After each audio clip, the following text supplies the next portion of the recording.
So when you open a package, there's a top rail and bottom rail. The side frame, the receiver frame, and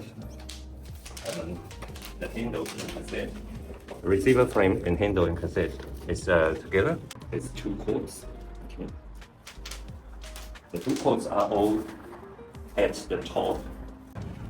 Take the receiver frame, place onto the side. So you'll see those the two top cords. Separate them. Separate that. One is on the cassette side. So it should be one to the right side, one to the on top. It comes out from the top of the handle, goes to there, and comes to here, and the other one from there goes out to receiver frame, and then come back like that. So grab the top rail. Now, the job that I'm doing is left to right. So the cassette is on the left. So when we place the top rail, the short side of the laser, the deeper side, the shorter bit is facing towards me like that. Okay. So unwrap that, and this and here insert. This is the cassette end. Insert this into that channel. This channel here. Okay. Insert. If you can't push it in, it might be the screw. I suggest just remove the screw, and we can install it back later. So push that in. Make sure that the cord is away. Both of the cords is away and inside the channel, and then feed the wheel of the handle inside the channel like this here. Okay, feed it in, and make sure that the zip is inside that white channel. Alright, so make sure that the zip is inside the white channel. Okay, so to put in the top rail, then make sure that those two cords in the corner is away. Okay, and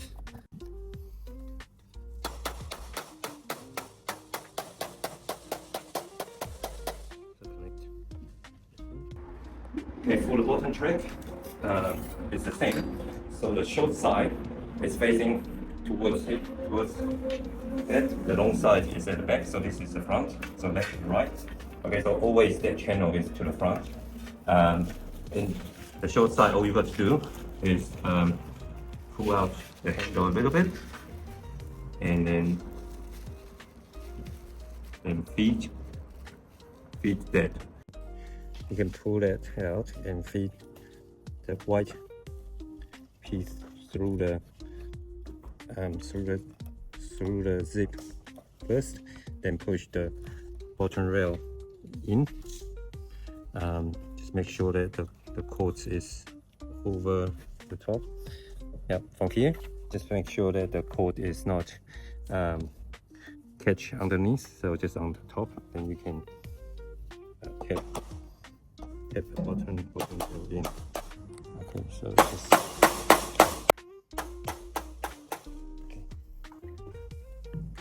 receiver end, same. Just make sure that the cord is on the top, and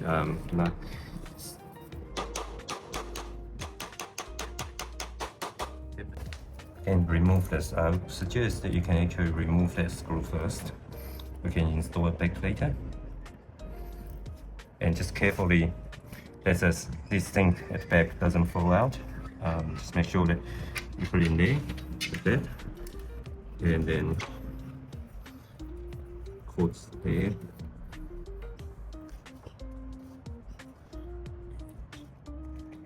Tip in. Make sure that this can be pushed in, so to tighten the cord later. Okay. Okay, so stand up, and then just make sure, just pull out a little bit, and make sure that you move all the cords to towards the middle. Chords. So the Yeah. So let me explain to you what's And here. yeah, okay. Just come back a little bit. So the way that this spring is structured is there's a fixed knot there and a fixed cord at here. Now then you go through the handle, the right hand corner, receiver corner button, and comes up and through the handle, through that fitting there and come back to this here.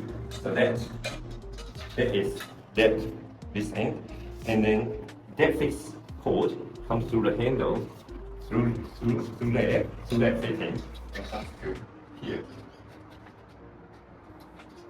Okay, so that pulls that cord.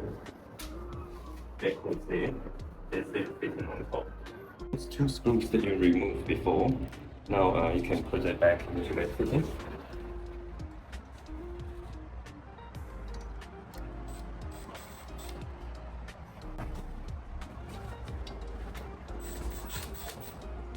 Use a flathead screwdriver just to gently push that wood to the inside and tighten it. The same goes with the other side. Push F5 to the middle and tighten it. Now make sure that the screw doesn't catch on this cord here. Okay, the cord should be freely not catching on the screw. Okay guys, for review stage, just get a little hook like this, hook out the cord. Now you should be able to put screws in there. So in this channel where the black fitting goes, it's in that channel. Also you can hook the cord out, just one screw close to the cassette. Alright, and then one screw somewhere in the middle or two depending on the width. And then because the corner you already got screw here, so we don't need to put another one over there.